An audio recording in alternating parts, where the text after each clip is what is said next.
تیری جالیوں کے نیچے تیری رحمتوں کے سائے.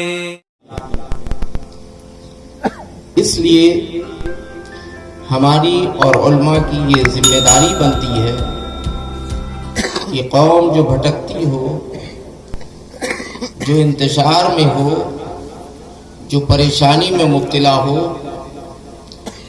اس قوم کی اصلاح ضروری ہے. کیونکہ غوث اعظم کا مہینہ ہے اور ہم اور آپ سبھی جانتے ہیں غوث اعظم کا مرتبہ، ان کے مراتب ہمارے علماء اکرام سب بتا چکے ہیں اور آپ لوگ بھی ماشاءاللہ سب جانتے ہی ہیں. آئیے انہی بزرگوں کے حالات سے ہم آگے بڑھتے ہیں. انہی کے صاحبزادے، انہی کی اولاد سید میر عبدالواحد بلگرامی رضی اللہ تعالی عنہ، جو 11ویں صدی کے مجدد اعظم بھی رہے، جنہوں نے کتاب لکھی ہے سبع سنابل شریف، جس کو نبی کریم صلی اللہ علیہ وسلم کی بارگاہ سے مقبولیت کا شرف حاصل ہوا. حالانکہ کتابیں تو بہت لکھی گئی ہیں، بہت سی حدیثیں ہیں، بہت ہیں، لیکن ہمارے آقا کی جس کتاب پر مہر لگی ہے وہ ہے سبع سنابل شریف. وہ سیدنا میر عبدالواحد بلگرامی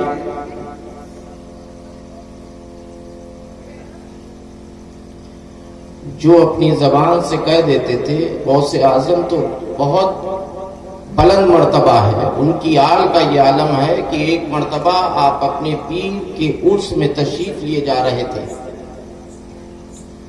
راستے میں کیا دیکھتے ہیں کہ چند لوگ بیٹھے ہیں، ایک مکان تعمیر ہو رہا ہے اور وہ سر جھکائے بیٹھے ہوئے ہیں اور پریشانی کی حالت میں مبتلا ہیں. آپ ان کے پاس تشریف لے جاتے ہیں اور پوچھتے ہیں کیا ماجرا ہے، بڑے مایوس لگ رہے ہو، ایسی کیا وجہ ہے جو تم لوگ اتنا خاموش بیٹھے ہوئے ہو؟ تو جو چند مزدور اور جو لوگ بیٹھے ہوئے تھے انہوں نے کہا میں بہت پریشان ہوں، میں جنگل سے اپنے یہاں اس پٹان کے لیے، اپنے گھر کے لیے شہتیر لایا تھا. بڑی محنت اور مشقت کے بعد جب میں نے ان شہتیروں کو اوپر چڑھایا تو وہ سارے کے سارے شہتیر وہ چھوٹے پڑ گئے. سیدنا میر عبدالواحد بلگرامی رضی اللہ تعالیٰ عنہ ارشاد فرماتے ہیں کہ تو اس میں مایوس ہونے کی کیا بات ہے، تم ایک بار اس فقیر کے کہنے سے پھر سے ان شہتیروں کو اوپر رکھو. تو کچھ لوگوں نے کہا میں بہت تھک چکا ہوں، رکھ چکا ہوں، ہر طریقے سے دیکھ چکا ہوں، یہ شہتیر چھوٹے ہیں. پھر انہوں نے عرض کیا کہ ایک بار میرے کہنے سے رکھو. سارے لوگوں نے مل کر کے اسی شہتیر کو پھر چڑھایا اور شہتیر کو چڑھانے کے بعد سیدنا میر عبدالواحد بلگرامی نے اپنے لفظ سے اتنا فرمایا کہ اے درخت، جس کے حکم سے تو جنگل میں بڑھا کرتا تھا اسی کے حکم سے تو یہاں بھی بڑھ جا. اتنا ارشاد فرمانا تھا کہ کیا دیکھتے ہیں تو سارے کے سارے شہتیر کھڑا کھڑ پورے پڑے.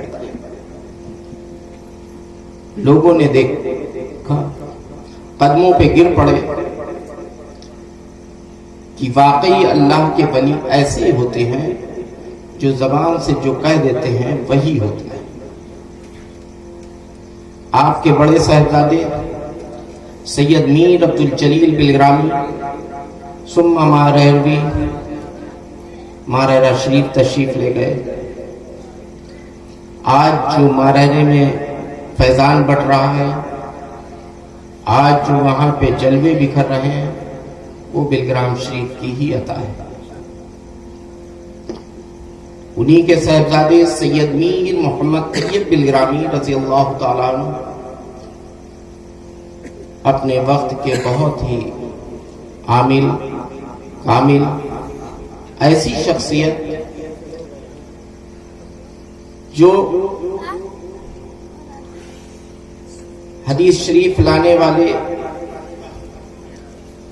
شیخ عبد الحق محدث دہلوی رحمۃ اللہ علیہ ایک بار درس دے رہے تھے، بچوں کو پڑھا رہے تھے.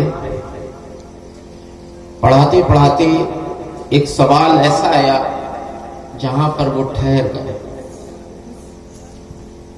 اور ٹھہرنے کے بعد ارشاد فرمایا، اے بچوں، اگر یہاں پر میر طیب بلگرامی ہوتے تو اس سوال کو بآسانی حل کر دیتے. سبحان اللہ سبحان اللہ. اب آپ اندازہ لگائیے کہ دہلی کہاں پہ ہے اور بلگرام شریف کہاں پہ ہے.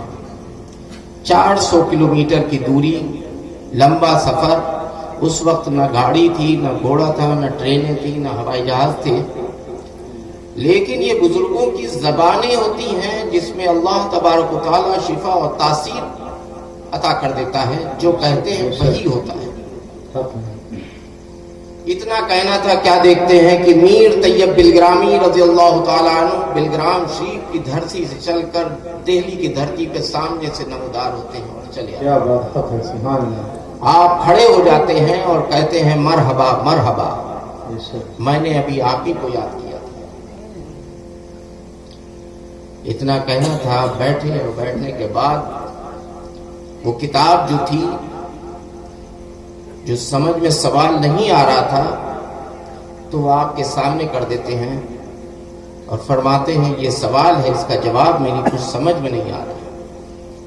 تو میر طیب بلگرامی کے علم کا یہ عالم تھا کہ وہ کتاب کو لیتے ہیں اور اس سوال کو ہی اس انداز میں پڑھتے ہیں کہ جواب اسی سوال میں موجود ہے.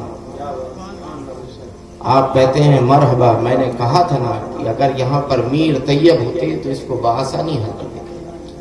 تو یہ سلسلہ غوث اعظم سے لے کر ان کی آل میں جو چلا آ رہا ہے، کڑی بکڑی،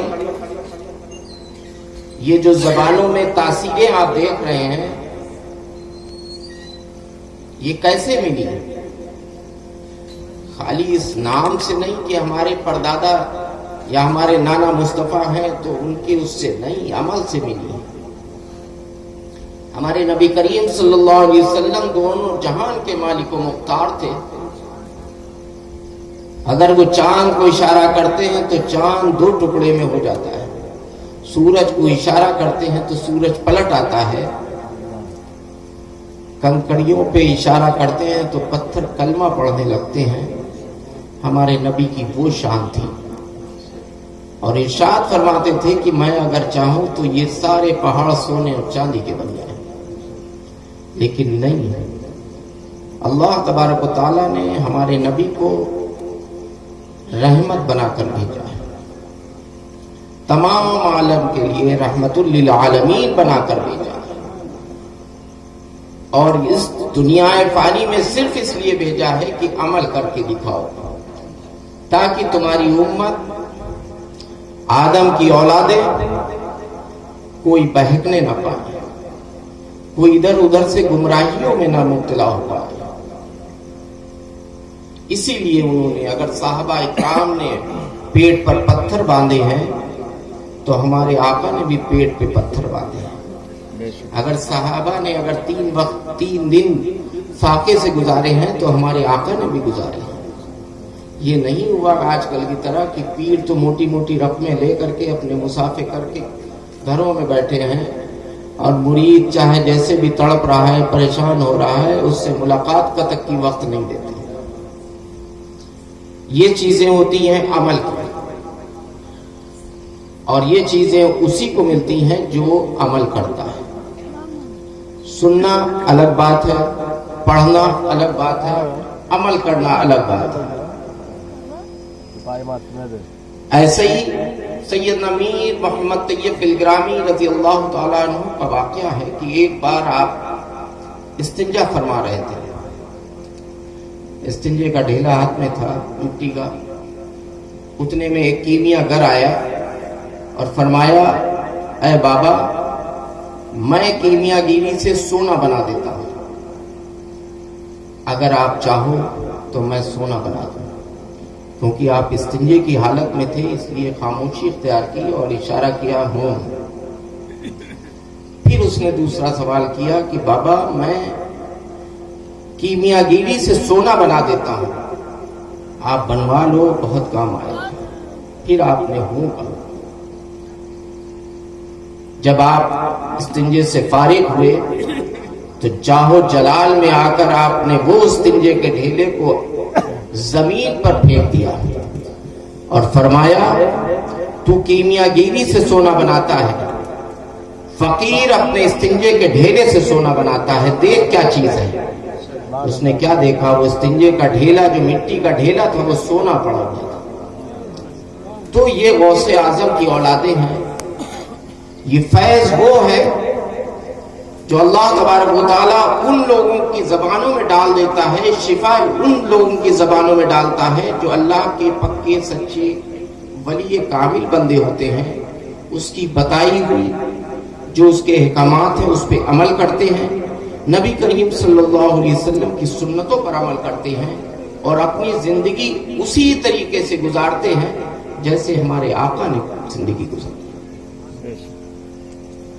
انہی سے پڑھتے ہوئے میں اگر بیان کرنے پہ آ جاؤں تو ایک ایک ہمارے جو بلگرام شریف کے ولی ہیں، بزرگ ہیں، پوری رات نکل جائے گی، ایک انسان کا قصہ ختم نہیں ہوگا۔ میں اس لیے چاہ رہا ہوں کہ تھوڑی تھوڑی سے روشنی سارے اس پہ ڈال دوں تاکہ آپ لوگوں کو پتہ چل جائے کہ غوث اعظم کا فیض کل بھی تھا جاری اور آج بھی جاری ہے، لیکن یہ فیض اسی کو ملتا ہے جو عمل کرتا ہے، جو ان کی بتائی ہوئی باتوں پہ عمل کرتا ہے، جو نمازوں کی پابندی کرتا ہے، جو نبی کریم صلی اللہ علیہ وسلم سے سچی محبت کرتا ہے، ان کی سنتوں پر عمل کرتا ہے۔ انہی کے صاحبزادے سید آل محمد عرف ستھرے میاں جو میرے دادا حضور بھی تھے، آپ کی بزرگی کا عالم یہ تھا کہ آپ 40 سال اپنی خانقاہ، گھر اور حجرے سے باہر نہیں نکلے۔ بڑے بڑے مولانا مفتی سوال لے کر آتے تھے اور میں خود ان کا شاگرد تھا۔ وہ سوال رکھتے تھے اور سید ستھرے میاں صاحب بتاتے تھے فلاں کتاب میں فلاں ورق پہ فلاں جگہ پر اس کا یہ مطلب ہے، ایسے حل کر دیا کرتے تھے۔ کوئی حافظ اگر قرآن سنانے آتا تو بڑا خوش ہوتے ہیں اور ہر حافظ سے ضرور سنتے، کہتے فلاں سپارے کا فلاں رکوع ایک دفعہ سنا۔ سبحان اللہ، بے شک، یہ ان کا امتحان بھی ہوتا تھا اور ان کی محبت بھی ہوتی تھی۔ بے شک، بے شک۔ سننے کا شوق اس لیے بتاتے تھے تاکہ آنے والا مایوس نہ ہو، اور اگر کہیں پہ غلطی ہے، کوئی چیز کمی ہے تو اس کی اصلاح بھی کر دو۔ آپ جب اس دنیا فانی سے رخصت ہوئے، تمام علماء کرام موجود تھے، آپ کو غسل دیا جا رہا تھا۔ غسل دینے میں اکثر کیا زیادہ تر لوگ کلمہ شہادت پڑھتے ہیں، لوگ زور زور سے کلمہ شہادت پڑھ رہے تھے۔ اشہد واللہ الہ الا اللہ پہ جب آپ آواز بلند ہوئی تو کیا دیکھتے ہیں کہ تختے پہ لیٹے ہوئے سید آل محمد اور ستھرے میاں اپنی انگلی کو جنبش دیتے ہیں، جیسے یہاں پر لوگ اشہد ون محمد رسول اللہ پہ اٹھا دیتے ہیں، ویسے ہی وہ انگلی کلمہ شہادت کی اٹھی ہوئی تھی، اور ایک نہیں سینکڑوں لوگوں نے اس چیز کی شہادت بھی دی اور دیکھی بھی اپنی آنکھوں سے۔ یہ فقیر بھی وہاں پہ موجود تھا۔ تو یہ اللہ کے ولی ہیں، یہ کبھی مرتے نہیں ہیں، ہمیشہ زندہ رہتے ہیں۔ انہوں نے جاتے جاتے یہ ایک چیز دکھائی کہ دیکھو میں مرا نہیں ہوں، میں پردہ ضرور کر رہا ہوں لیکن میں آج بھی زندہ ہوں، جو تم بول رہے ہو میں سن رہا ہوں۔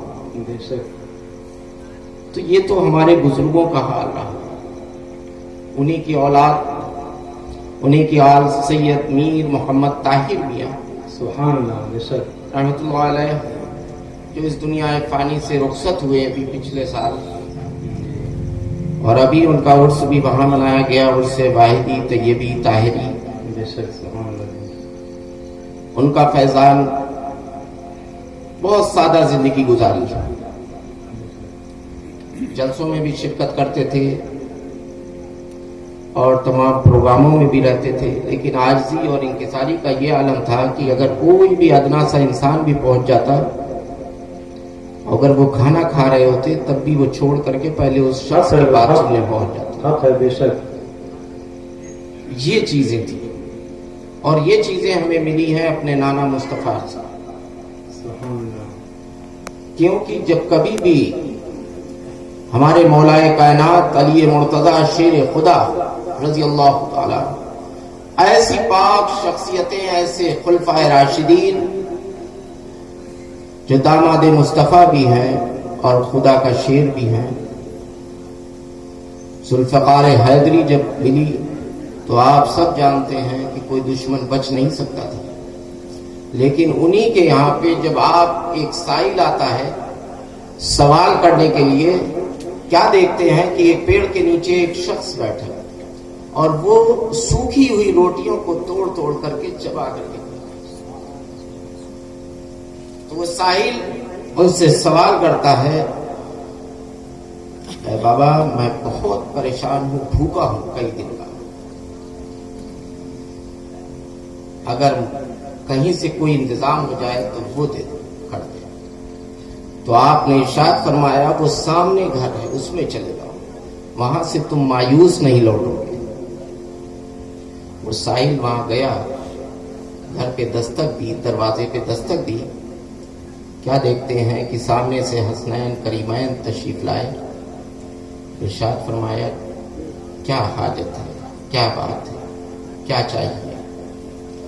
اس نے فرمایا میں 3 دن سے بھوکا ہوں، مجھے کچھ کھانے کو مل جائے۔ آپ نے کہا ٹھہرو، اندر گئے، جو بھی کھانا تھا رکھا ہوا سب لا کر کے ساحل کو دے دیا۔